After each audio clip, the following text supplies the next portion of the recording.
If you wanted to build the world's safest car, who would you ask for advice? An engineer who's only ever seen perfect cars roll off the assembly line? Or would you talk to the person who spent a lifetime studying the crash sites? Well, today we're taking love advice from the ultimate crash site investigator, a top divorce lawyer. James Sexton has spent decades watching relationships end, and that gives him this incredibly powerful and kind of unique perspective on what it actually takes to make one last. Wow, okay, that sounds incredibly bleak, doesn't it? But Sexton starts with this brutal honesty for a really important reason. See, every single relationship has an expiration date, but the crucial point is we get a say in how it ends. And understanding that right from the very beginning is the key to building something that can actually go the distance. So what could someone with a front row seat to the end of love possibly teach us about keeping it alive? Well, as it turns out, pretty much everything. Sexton is actually a huge champion for love, precisely because he knows all its predictable points of failure. He sees where the cracks start to form long before the whole building collapses. He has this great analogy for it. He says dating is like a job interview. Think about it. We polish our resumes, we wear our best clothes, we put in maximum effort because we want the job so badly. But then, once we get married, once we land the job, we often just stop trying. We stop having performance reviews, and we forget that the relationship we worked so hard for still requires us to show up and, be good at our work.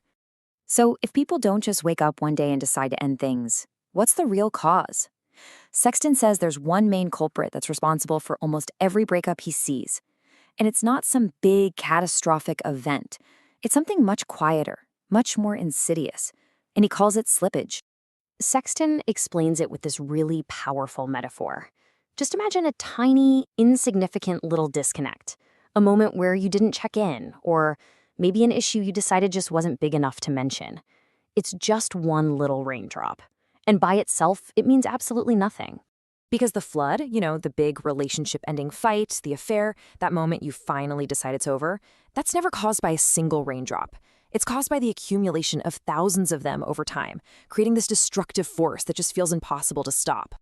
So the crucial point here is this. Slippage is what happens when you stop paying attention. It's not malicious, it's not intentional, it's all these tiny, unintentional disconnections that build up because we get comfortable and we just assume the connection will maintain itself.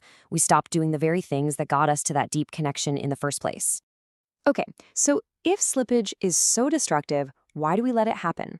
Why do we see that puddle forming on the floor and just choose not to address it? Well, the answer is rooted in a really fundamental part of our human psychology. We are wired to avoid pain, and that includes the temporary discomfort of a small, hard conversation. We think, oh, if I bring this up, it's going to turn into a whole thing. So we don't. We avoid 5 minutes of discomfort now, and in doing so, we allow the problem to grow until it requires hours or even a lawyer to sort out later. Okay, so we get the problem. The good news is there's a practical, almost systematic ritual that acts as a powerful antidote to slippage. Think of it like preventative maintenance for your relationship. Once a week, you just take 5 minutes to share these points. The first 2 parts, they reinforce the positive connection, but those last 2, that's where the real magic happens. They create a safe, structured space to have those small, hard conversations, stopping the raindrops from ever becoming a flood. It's basically a performance review for your relationship. This really puts it all into perspective, doesn't it? It's like that famous advice from the Dalai Lama about meditation. If you're too busy to meditate for 15 minutes, you need to meditate for an hour. If you think you're too busy for this 5-minute ritual, it probably means you need it more than anyone. This whole idea of preventative maintenance leads us to another hard conversation. We're going to tackle what might just be the most dreaded topic in any relationship and reframe it, not as a sign of distrust, but as an act of profound care and intelligence. The short answer from Sexton? Yes, absolutely. And he says if the thought of asking your partner for one fills you with dread, that is the single biggest sign that you must have that conversation. Because if you can't navigate this talk, how are you going to navigate all the other inevitable challenges of life? Here is the single most important thing to understand. Every marriage already has a prenup. The only choice you have is who writes it. Is it going to be you and the person you love, or is it going to be a revolving door of politicians at the state legislature who will decide your future for you?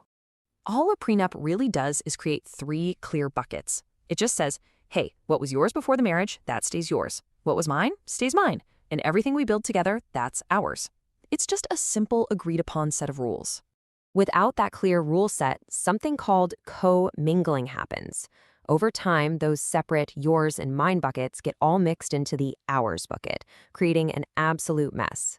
It becomes impossible to untangle, which is exactly why divorces become so costly and so destructive. And that's the real purpose of a prenup.